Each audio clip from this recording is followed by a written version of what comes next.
ఈరోజు పలాసలో శ్రీ శ్రీ వెంకటేశ్వర స్వామి దేవాలయంలో ఒక దుర్ఘటన. ఇటీవలే నిర్మాణం చేసినటువంటి ఈ వెంకటేశ్వర స్వామి దేవాలయానికి విపరీతంగా భక్తులు రావటం ఆనవాయితీగా మారింది. మరి ఈరోజు ఏకాదశి కారణంగా వేలాది మంది భక్తులు, సుమారు 25,000 మంది పైచిలకు భక్తులు రావటం, రద్దీ విపరీతంగా ఎక్కువైంది. ఈ సమయంలో ఒకళ్ళ మీద ఒకళ్ళు తోపులాట జరిగి సుమారు 8 మంది ఈ దుర్ఘటనలో మరణించడం, మరో 3-4 వరకు గాయాల పాలవటం. ఇంత వేల సంఖ్యలో భక్తులు అక్కడికి వచ్చేటప్పుడు కనీసం అధికారులు స్పందించకపోవటం, పోలీసు వారు తగిన ఏర్పాట్లు చేయలేకపోవటం దురదృష్టకరం.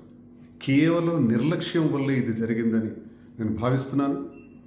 పైగా వాళ్ళు చెబుతుంది ఏంటంటే ఇది ఎండోమెంట్ దేవాలయం కాదు, ప్రభుత్వ పరిధిలో లేదు అని చెబుతూ చేతులు దులిపేసుకోవాలని చూస్తున్నారు.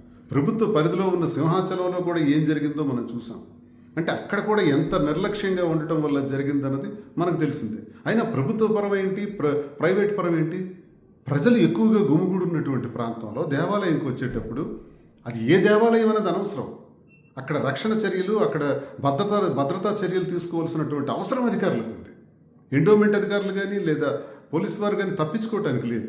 ఈ జరిగిన దుర్ఘటన పైన చాలా చింతిస్తూ నా ప్రగాఢ సానుభూతిని కూడా తెలియజేస్తున్నాను కుటుంబాలకి.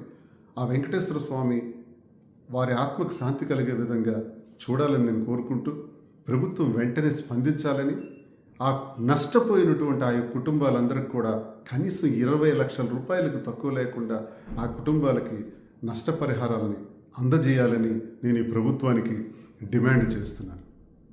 నమస్కారం.